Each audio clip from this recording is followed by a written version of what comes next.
Actually, I joined BJP at that time. I became the president of BJP of Hassan. So you need about 5-6 people to come with you, and nobody wanted to join BJP in those days. Not that because I was very smart, they took me. So, so it was easy for me to become the BJP president. And who comes with you? It's only the unemployed who come with you, right? Because he knows that if I become an MLA, then I can do favors. I can give. He can become my chela. He'll be a broker, kind of a thing that he will get. So they come with you because tomorrow they can get a contract, they can get a fair price shop, they can get a gas agency, they can, he can become a stepping stone for him to become panchayat member, things like that, right?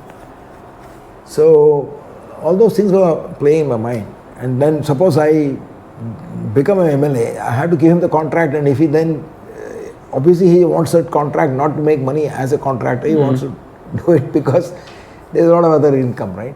For a serviceman to think of starting something like an airline, which is like absolutely is like it's like Elon Musk wanting to go into space. I think it's the same ridicule in the beginning and then amazement in the end. Yeah. So how first of all the movie, like, were there parts which were not depicted correctly, which you would like to clarify as something which should have been to set the record straight? Yeah. See, the movie, I gave, I wrote the book Simplify, which you're having it there.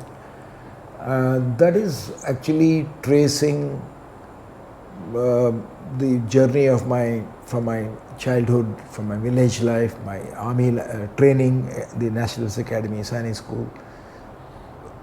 All that is there. Then joining the army, I straight away went into the war along with my other batchmates. In fact, we got commissioned on June 1971. My batch, and that's why my batch is called Born to Battle, because right during the training in 1971, instead of doing after the 4 years in Sainik School, 3 years in NDA and 1 year in IMA, Indian Military Academy, Dehradun, we had 6 months training. If you're in the armored corps tanks, you go into the armored school. If you're infantry, you go to the infantry school. If you're artillery, you go to the school of gunnery and artillery, school of artillery. So it is a 6 months course. Then afterwards, throughout your life, you'll be having training. Unlike so much in this, non-stop you'll be having till you retire. You will have some course or the other. But our course, which is a very important course, the basic gunnery course, then you have got specialized gunnery courses of missiles and all that. That got cut short because of the war, the Bangladesh war, and we were sent straight to the borders, our course. Air Force, my course did not join the war because they had to finish their entire flying training, and so you can't send them with half training of flying. So the army went straight into the war. We were all about 20 at that time. And after the war, I was posted in Sikkim. I was there for about 18 months in the high altitude area in the Chinese border, in a place called Chola next to Nathula at 15,400 feet. I was there for 18 months. Then I was in Bhutan, then I was in Kashmir, various parts. Then I left the army. I did not join the air wing. I was in that division of artillery which I had only in those days had army aviation. My batchmates went, but then I had to give a bond for another 5 years minimum, or 10 years I think, if you do these kind of courses, because it's very expensive. You can't do the course and then leave next day and join Air India, right? So you have to give a bond that you will serve for next 10 years or something like that. So the army recovers its training cost. So I came back as the war is not a school for generosity, in the sense. It affects you in many ways. So that has affected a lot of people. I lost some of my good friends in the army. You're having a drink with him in the evening, morning he's not there. Oh. Right in the thick of battle, he's taken by a sniper or a shell. So I always felt that now I had spent 8 years in the army and about 8 years of training, 16 years, but I was still about 27. I was still young. So I thought I must, I had traveled, I trekked a lot in the army, in the borders. I had done the whole of North India and South India. I had done motorcycles. Then I went abroad and hitchhiked across America. Then I came back and I said I must do something else. You know, I was a bit restless. I thought I must, there's more to life than just being in the army. It was a great service. I enjoyed every moment, great secular, this one. And I said if I have had so much of training, I'm sure there will be a good standing. So without a thought, what I will do, but I knew that I didn't want to be in a job again. They had built a dam in my village across the river, and most of the lands that we had got submerged. So I came back to my village to do farming. And the barren lands, unreclaimed lands, shrub lands, about in a remote area without access to road or electricity or hospital or water or school, it was just land. You know, when you build a dam, the tragedy is that you lose some 60 villages were submerged, so those people have to be rehabilitated. Then they become overnight exiles in their own land, they become refugees in their own land. All these, especially farmers and other artisans who are there. If there's a blacksmith, if there's then he's a blacksmith who has a brand without a brand. So people from surrounding villages come to him because he's a blacksmith by caste, by vocation, and he has been a blacksmith for centuries. So everybody knows what they call it, or a carpenter, a Vishwakarma, or a potter, or, everybody knows that. So for those people, it is a huge tragedy because the government gives money, which is pittance in those days, and you get it in bits and pieces, and there are a lot of middlemen who take away that money. So, and a new place, with that money you can't do anything because you have already spent most of that money. If you get a 5,000 rupees for an old mud house with tiles as per the assessment, then with that 5,000 you can't build anything, right? So that's how they end up becoming laborers in cities, many of them. So I went into that kind of a milieu, and so because I was in the army, I said, okay, my father had got about 7 acres of land allotted, my uncles had another 7, but all my children of teachers and children in the village and the Brahmins especially, they're all becoming doctors, engineers, chartered accountants, right? And all my brothers and all, they were in IBM here and there they went. And I resigned my job and I came back and I said, I'll do farming. So my father was shocked. And he said, look, even in those days, agriculture was difficult. They said, you don't get labor is becoming expensive. It's not a safe occupation. It's nice, romantic, but it's not viable. So you have done a big mistake, But anyway, I just said, let me go and see the land. That's how, when I saw that land, which was remote, because it was remote, it sort of, the romantic in me got more excited. And as I was looking at the land, and I picked up that soil in my hand, I was also dreaming of the possible things that I could do. I could visualize in my mind's eye that I'll have dairy, I'll have poultry, I'll have cows will be grazing, I'll have crops, I'll have coconut plantation. All those things I started imagining. And as I was dreaming, I also decided, and that's how I got. And it was quite a poor quality land. Yeah, land was okay, except that it was totally unreclaimed land. It was all thick. See, what happens when you build a dam, you lose fertile lands, you also lose forest lands. When you build a dam, because normally the dams are built in the foothills. In the backwater of the foothills of the mountains, because the river starts from there.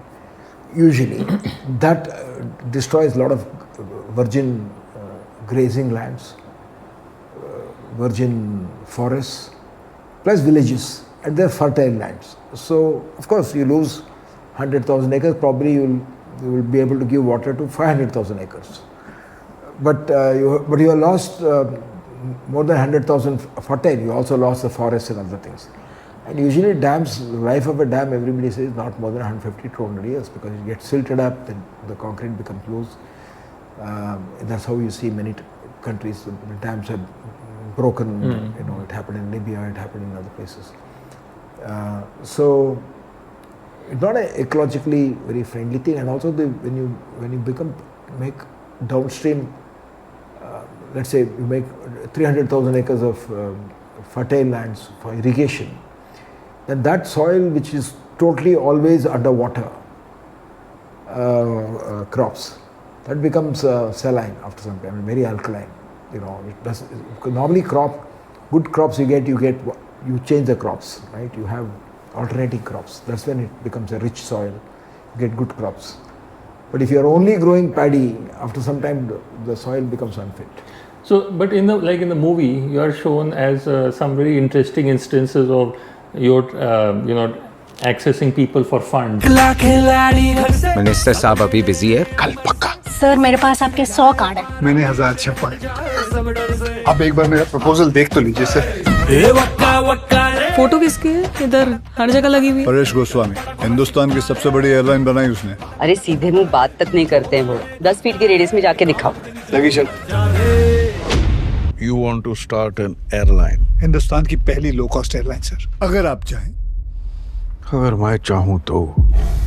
And trying to you took a flight or something. No, I think the movie is a lot of it is fiction, a lot of it is dramatized, but the essence of the book and essence of my life, that has been captured well. So what were some of the moments which were not captured in the movie, which happened? I think I was in the army, but they showed it as Air Force. Right, and so you also that aspect of and I started the helicopter company first, not the airlines, and I started the helicopter company along with another colleague of mine who was an army pilot. I was not a pilot. I was in the division, but I was not a pilot. So I went to China with a delegation of farmers, and I was playing, after about 10 years into farming, I moved to Bangalore because my children were studying there, to put them into schooling here. And then I had also become quite a famous farmer at that time, which is not shown in the book. In the book you have written, people were coming to see the farm. Yeah, because I like all farmers, I got into debt, I got out of debt. And I did a lot of work in farming, in terms of organic farming, and how to bring down costs, and I did a lot of innovations, for which I got a Rolex award for enterprise. You can take a picture of it later there. Wow. It's the global award, which I got it for my farming innovations, for groundbreaking work in farming, organic farming. So that is not captured, for example. So I was a very well-known farmer. Then I also got into politics when I was in the farming, because I was all the time criticizing, all the time, cynical, abusing politicians, abusing bureaucrats. And then somebody came and said, Captain, you're into farming, you're a well-known farmer, why don't you join politics? Actually, I joined BJP at that time. I became the president of BJP of Hassan. Of course, it took me a long time to decide, because I was wondering whether I should do, because my wife was not for it. And instead of change, because in those days it was not an easy thing to be in politics. It's not easy. It is dirty. It is you lose your private life. But I said, if I'm criticizing all the time, there is corruption, the roads are not there, there's infrastructure is not there, we have to become like Singapore, whatever, right? Then I said, I have no right to criticize. I must do something. That's what those people who met me told me. He said, why don't you join? And the people who met me were not from the BJP. They were in those days, it's less now. In a sense, it is there, but not the way it was. There were people who were teachers, who were RSS. They were they were all members of the RSS, many of them. That means they were teaching in a college, but they were RSS members. He's a chartered accountant, but an RSS member. But not everybody. There was some numbers. So one of them came to my house and said, look, there were the early days of BJP. BJP didn't exist it was a different kind of BJP. They said, we want to build a party with a difference. Early days of Vajpayee and this one. Late 80s. That's when they were recruiting people like Jaswant Singh, those kind of people had joined. Jaswant Singh was in the army, and people they were recruiting a lot of professionals, and Yashwant Sinha was in the IAS, so things like that. So they came and I had a friend of mine who was a professor. I went and asked him, we went for a walk. He said, yes, you should, if you are. And it is easy if you're a farmer or a lawyer to be into politics because you don't have to resign your job. Yeah. Right? And that's how I entered politics. And for 5 years I was the president there, and I went to every village in that constituency which was assigned to me. So I was in Hassan as a president. And Vajpayee came and visited us at that time. He came home. That is all there in the book. And I went, there were 420 villages in my constituency. I went to each one of them and I said, oh my God, I said, if I get elected, how will I deliver on the promise I'm making? I was just making promises. Congress is corrupt, Janata Dal is corrupt. I'll do this, I'll do this, I'll do this. And then I was to be always in shock. I said, after I win, there's so much of, there is no drainage, there is no water, drinking water, even now it is not there. No, you don't get drinking water in your taps in the house. You have to go to this one and pick it up and bring it. There's no drainage, there's poverty, schooling was bad, all kind of things. I said it was very daunting, it was scary. Also, who comes behind you when you go to your village as a politician? Though I was from the village, but I didn't know how to enter a village because I do not know anybody in that area because I had come from the army. So you need about 5-6 people to come with you, and nobody wanted to join BJP in those days. Not that because I was very smart they took me. Nobody wanted to join BJP. So it was easy for me to become the BJP president. Those days it was all Devagowda, the Janata Dal and Ramkrishna Hegde, those were the days, and Congress. They were the people who were in power. Nobody would come near you, they were scared to come near you. I took it as a challenge to do something. And who comes with you? It's only the unemployed who come with you, right? Because he knows that if I become an MLA, then I can do favors, I can give, he can become my chela, he'll be a broker, kind of a thing that he will get. Even today, if you go to any chief minister's house, you go to Vidhan Sabha, you got 1 million people there. At 5 o'clock in the morning, you go to your chief minister's house, any minister, there are 1,000 people outside the house. 1,000. I'm not exaggerating. Why? Because their job doesn't get done, so they go to the minister. Right? You don't see it abroad in any of the Western countries. But that's how it is in India. And so they come with you because tomorrow they can get a contract, they can get a fair price shop, they can get a gas agency. They can, he can become a stepping stone for him to become panchayat member, things like that. Right? So all those things were playing in my mind. And then suppose I become an MLA, I have to give him the contract, and if he then, obviously he wants that contract not to make money as a contractor, he wants to do it because there's a lot of other income, right? All these things were, so it was not easy, but I think politics is important. And so that's how I joined. But I contested and I lost miserably. That's when I decided that I must do something as an entrepreneur. Because as C.K. Prahlad said, entrepreneurs are the new freedom fighters of India. Because they deliver freedom from poverty. You create jobs by creating a new market, a new want, right? You create jobs. So that's how because as a farmer I was already entrepreneur, and then I did various things because farm was not this one. I think that's what a lot of farmers must do. In addition to farming, they should do other things to supplement their income. So I had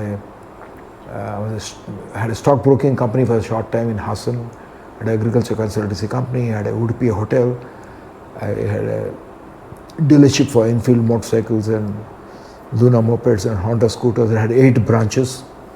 So I did, but all of them were at one point, at one level, they were supplementary income for me, and at another level, it was also a great learning, because each failure taught me, about people and whatever management. I was interested in management. I used to read. And but what did it teach you about people? Give us some people lessons, because ultimately when you did the Deccan, you had to deal so much with people. Because you were in some my farm. instances. See, the people, the boy who joined me in the farm, he still there, almost 40 years now. So a lot of people have me. So you have to see, because like my friend Henry Mintzberg said, business is all about 2 things: having the right idea and having the right people. Right? Business is all about getting the right idea and having the right people to execute it. So you have to have people, because you can't do anything on your own. You need people to live your dream. It's not enough for you to dream. You have to get everybody to buy into your dream, right? And that is the most, I think, challenging and important thing. So even as an entrepreneur, people have to join your company, because in the initial days when I started the helicopter, nobody would believe, because I was an ex-army man, had no funding, I was not from a business family, I had no funding. So when I said I'm going to start a helicopter company, they said I must be crazy, and I was. So you had to, because I was obsessed to the point of madness, and as I said, I was seeing something which others were not seeing. So I had a friend of mine, Captain Samuel, who was a helicopter pilot. He and I were playing squash, and one day he said he was not getting a job because there was no helicopter company in the south, and he used to go once in a month. Suddenly he would get a call and he would go and fly on call for ONGC. There were hardly any helicopters. So he said we must do something. That's the idea of this one. But he was not an entrepreneur, and I was already an entrepreneur, but doing various things. At that time in Bangalore, I had an agriculture consultancy company. I had about 30 people, about 20 people from agriculture and horticulture graduates, and about 10 civil engineers and diploma holders to design water treatment, micro irrigation, to design farms, and to do organic farming. So I had a drip irrigation consultancy, water management consultancy company. I had this company, and so we used to meet there, and so I went to China with a delegation of farmers, of silk farmers. And while I was in China, that's when I realized, oh my God, I said China, it was in 1995. Already in 95, they were 10 years ahead of us, or even maybe 15 years ahead of us. And even in Taluk headquarters, there were multi-story buildings, skyscrapers, there were karaoke bars, there were nightclubs. And in the hotel where I was staying, there was a booklet which said single window for investments.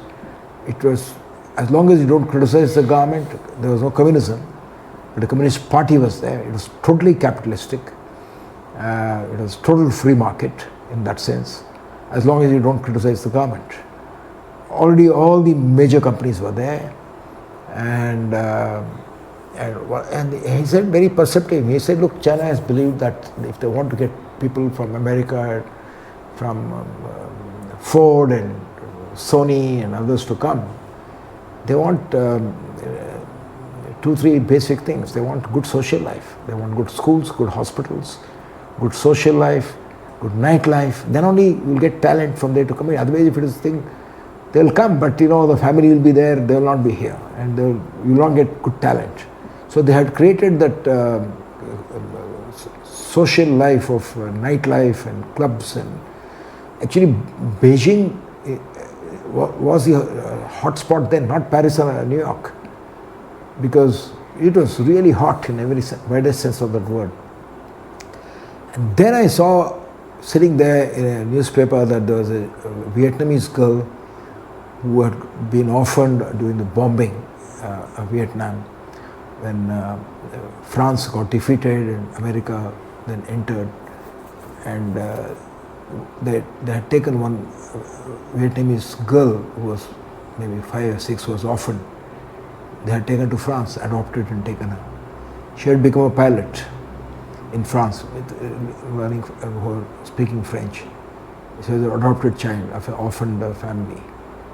And after the war ended, same people who destroyed the country, America and France, they wanted to rebuild, because now again it's business, right? They'll give aid and rebuild.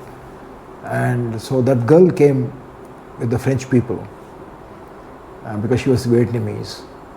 And you couldn't take one step in Vietnam in those days because the whole country was bombed, all the bridges were demolished, there were mines everywhere. And the only way to go was by helicopters. So they took her there. And that's where this idea came to me that Bangalore is not bombed, but the infrastructure was as bad, or Delhi or any of these places. So then this idea of a helicopter company came.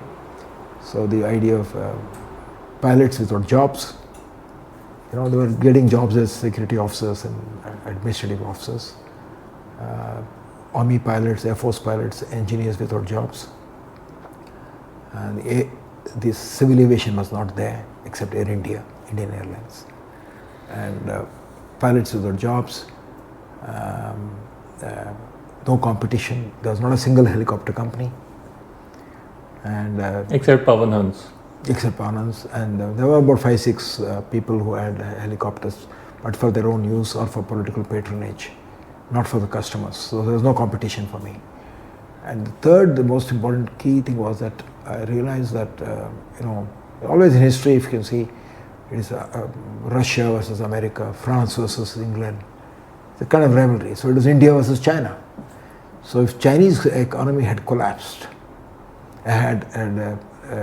communism had collapsed, Russian state had collapsed, and even their free market had come in, India can't remain in isolation, regardless of what politicians may say. Even in those days, we used to have this Swadeshi Jagaran Manch, and somebody would say, CIA is coming, we are selling out our interests. I realized that chief ministers will not get re-elected if they don't create jobs, because state governments, public sector was at a loss. Public sector was at a loss. There was no way to get jobs, so people would only go abroad. And the biggest thing was to get jobs. So already it had started. State governments were inviting directly, competing with each other. Like Andhra was competing with Chennai, Chennai was competing with Bangalore, competing with each other to bring investments. Early days. And that's when this idea came to me that, helicopter company would be a great thing. But helicopters even now have not been very successful. So we started with, of course it took me 3 years to get a license. So I think along with that, whatever dream, see, because every obstacle, I said there's no security, but there's opportunity. Every obstacle, there's no power, you can do something in power. If there's no infrastructure, do something, right? So when I got this idea, I did not go to McKinsey to say, should I do it? Also today, frequently I get a lot of people asking, should I do it? I got this plan. Every other day I get somebody writing to me, Captain, I want to meet you. I have this plan, should I do it? I said, look, even if I say don't do it, you should do it, because I'm not seeing what you're seeing. When Steve Jobs said he wanted to make laptops, IBM said, who's going to buy laptops, right? So when I said I want to start the airline, I was not looking at the people, everybody said there's only 1% of India was flying when I started the airline. But I was not looking at the 1%, because only 1%. I was looking at the 99 who are not flying. So I never went to your guru to ask. You need a guru, but you don't go and ask Bill Gates, should I do it, right? Like Bill Gates would because every one of them who had done anything, they did it because they believed in it. And in that spirit, I told my friend, let's start a helicopter company. We started the helicopters, and after 5 years, I realized that there was a new India. The India that was there, which I saw when it was a helicopter company. In 95 I incorporated. 97 I started in this place in a tent with one helicopter. In 2002 I saw a different India. I could touch it, I could feel it, I could feel the pulse of that vibration, but I was missing something. There was a buzz in me. Then I realized that when I was coming on a helicopter flying from Goa to Bangalore, I realized that deep in the villages there was something which was shining. So I told my pilot, let's fly down, and found that there were large dish antennas. Large? Dish antennas. In every village there was one dish antenna. One entrepreneur had one dish antenna, 20 feet, would collect 500 rupees from 40 people. He will get 20,000, install a dish antenna, and every month he was collecting 200 rupees. And he was giving TV channels. Already TV channels had come. So the dish antenna changed the tower. Earlier Doordarshan was there, you have to have one tower. Yeah. To get Doordarshan again, you had to put another tower, but the tower had only about 15-20 kilometers. Whereas the dish antenna would catch directly from the sky. And now you don't have the dish antenna, you have direct to home, a small dish in the house. Then those days you had to have one dish antenna in the village, which would cover that area. So I realized that it was a new country. It was a country of 1 billion people, not hungry to be fed and subsidized, but 1 billion hungry consumers. Because what were they watching in the TV? Because when I used to go in the village to my farm, in those days also, I could see when I went through the village, in every village, one house, all the other farmers are sitting there and watching the TV. Some people have the TV. 80% don't have the TV, but they would all come after the day's chores to sit there and watch the TV, and along with the cattle there and things like that. So I said, and what were they showing even there? They were showing to buy Fair and Lovely creams to make you look fairer, or buy toothpaste and buy a motorcycle. Here and there, a second-hand car would be there in the house. Motorcycles had picked up. But they were buying everything, but not air tickets. So I said, and I was on a Southwest Airlines flight where the guy sitting next to me, it's a big guy chopping on a burger, with tattoos and shorts. I said, what do you do? He said, I'm a carpenter. So I said, how often do you travel? He said, I travel twice a year for a small vacation, one big vacation, one small vacation. So I said, if a carpenter or a mechanic is more important than an officer. An officer can go one day later. If some machinery is broken down, he is more important to you than an officer who comes, right? Right. But you always have an officer going first and the mechanic going by train. I said, why should not our people, carpenters and masons, they should travel. That's how this idea came, and we coined to the aid agency, everyone must fly, simply fly. And but of course, again, I said, I just came back from that trip, and I said, I'm starting a low-cost airline, and we started. So some of those things are there in that movie, essence, to come back to the point, but a lot of them are fiction, but the underlying essence of the book of my life is there. But do you remember any instances which are really, changed you as you look back and like this instances with the carpenter, any other when you looked for funding, when you were rejected? Yeah, even for funding, for example, it's all there in my book. It took me 3 years to get a license, and it took me, then I got a license, I had the pilots who were ready to join me because I sold them this dream. But I didn't have the helicopter, I didn't have the money. But So how do you get how do you start a helicopter? If somebody wanted to start, how do you start a helicopter? yeah, see, ultimately you don't see, buy it, right? You have a dream, right? You have no, you lease it.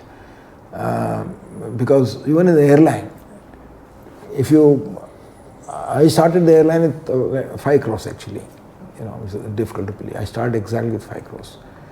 If you, let's say even if somebody gives you 100 crores, you can buy one Airbus. But you can start an airline with an Airbus because you can lease 100 aircrafts or 50 aircrafts. You can lease it. Right? So even today, Indigo, which is the largest airline, which started after I, which has done a commendable job, Indigo has 300 odd, but without owning a single one. All the biggest airlines in the world, they don't own any aircrafts. Because lease gives you a lot of flexibility in sending the aircrafts back, and also because the bigger the airline, the bigger the risk, because such huge people and lease rentals. So if some things go wrong, like had happened during this one, you can go bankrupt overnight. You can also make huge money. You can also go bankrupt overnight because you can't send back the aircrafts, but you have to give the lease. Even though they may give you some time, the lease accumulates. You can't send off the pilots. If you send off the pilots, then tomorrow to get the pilots again is difficult because they're all trained. So it's a big risk, but you start with the lease, and so we also started with the lease that time, with helicopters, and but ultimately, you have a dream, but it's not enough for you to have the dream. You have to sell your dream to somebody. So one is selling the dream to the people to join you. The other one is selling the dream to the investor, which is what? Basically you are saying, this is my dream, and I have the dream and I have the capability and the ideas, and you have the money, so I'll give you the shares. So you sell him you sell him the dream, and he takes some shares. That's what I did right from the beginning. I was not interested in controlling the company. I gave shares to get someone to believe that helicopters were a future in that. But you have to choose the right. No bank gave you the money at that time also. They said, how many Tatas are there who will use a helicopter? Get me a letter. They said, get me a letter from Tatas saying they'll use a helicopter. The Tata said, in fact, I heard Tata Consultancy to make a project report. They went and asked. Everybody said, yeah, if it is there, we'll use. But nobody wanted to give a letter to you saying that we'll commit to you. But anyway, so to cut the story short, I kept talking. Somebody was introduced, and so he gave some I think 20 lakhs, and I gave some shares. That's next day I gave some 30 lakhs. But totally, I got only about 50 lakhs to start the helicopter company. I myself didn't have money. We had put only about whatever I had mortgaged one apartment of mine, and my friend mortgaged a site of his. But whatever mortgage would not even buy 2 blades of a helicopter. Right. Yeah, same with happened in the airline. So we started with old aircrafts. We started with 2 and then added 5. But at the end of 4 years, we grew from 1 aircraft to 48 aircrafts. 1 aircraft a month, every month for 48 months. So it was an unprecedented growth. And of course, then after that, I got 1,000 crores of investments into the company, which we used for expansion. And the market cap, I listed the company, market cap went to $1.2 billion. And of course, in hindsight, it's not a good idea. So I sold the airline to Malia, but he didn't cheat me, but he robbed me of my dreams in the sense that after taking over the company, he changed the model, which was the beginning of his end. And because he changed the model, Indigo and SpiceJet and others grew, because he made the. I said this is an inexhaustible pipeline, customers. So you have to compete with the trains, not compete with the other airlines. If you compete with the other airlines, you will only get their passengers. They'll come to you and they'll go to him. You have to compete with the trains, but he didn't believe. So he changed the model to a full service model, and that didn't work out. But anyway, to come to the point that you were asking, there were a lot of the essence of the movie is there, that it's a triumph of spirit over adversity. It is the victory of one's determination over hardships and obstacles. That is the essence. And it also shown my wife in a very normally in movies the hero is the everything, right? They don't want even the heroine to be more famous than in the movie. They don't want her to be. She has to play some. In the movie, what they shown is that my wife, who initially was looking after the house, I encouraged her when I started the helicopter company to start a bakery, so that I thought she must stand on her own feet. So what they shown is that she runs a bakery. Is now in the 30th year, that you can support your husband's dream, but don't lose your own identity. You don't submerge your own identity by sitting at home because he's doing so well. You support his dream without losing your own identity, without losing your own dreams. That has come out well. And some of the other things are a lot of song and dance and a lot of masala, but beneath the masala there is meat. How many things, you did this, your wife started a bakery, you started a helicopter company. How was your time management? I think as I said somewhere that I think the art of leadership is to know what you're not good in. You should know what is it you're not good in, what are your gaps. And many people are scared to put or insecure to put people smarter than them. So you have to surround yourself with people who are better in some things that you are not in. Then only you can achieve things. Whatever, maybe finance, like for example, I was not had a sense for finance, but I was not good in all the bookkeeping. So I had the best job accountant, best finance people. And pilots, the best pilots. So my head of engineering from British Airways. My head of flight operations was from. And also in my own company, I had solid people like Captain Pritam Philip, Captain Jayant Puvaya, Vishnu Raval. They were the ones who were the real unsung heroes. They were solid guys who not only believed in my dream, but they were outstanding people who had the freedom. And you have to give them that freedom also. And you shouldn't become a megalomaniac in that sense.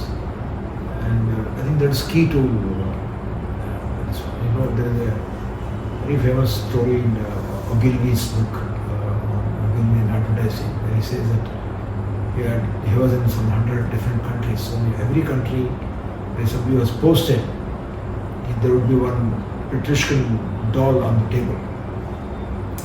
And so anybody is curious, if you pick up the doll, it doesn't come. Only the top doll comes. Inside that there's another one.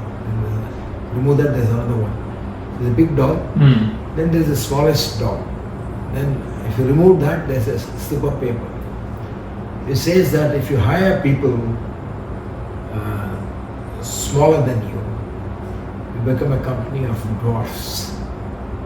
You hire people bigger than you, then you become a company of giants. So I think that is probably one thing that one has to do. I think many people have done that, like Narayan Murthy and others, who have created so many, Kamath, as he said, Kamath did that, to create great leaders in the companies. I think the job is to create that is the key, that you have to make many leaders in your companies who are independently capable of starting. Like for example, when I started at Deccan, Lanka, it was very easy for me. Even here, when I was expanding, it was very easy for me. I had so many people. Then also I had an opportunity to go and say, you go and set it up. You go and open Deccan, Lanka, things like that. So I got with a Philip offshore, so go and set it up. Wow. So thank you so much, I think, Gopinath.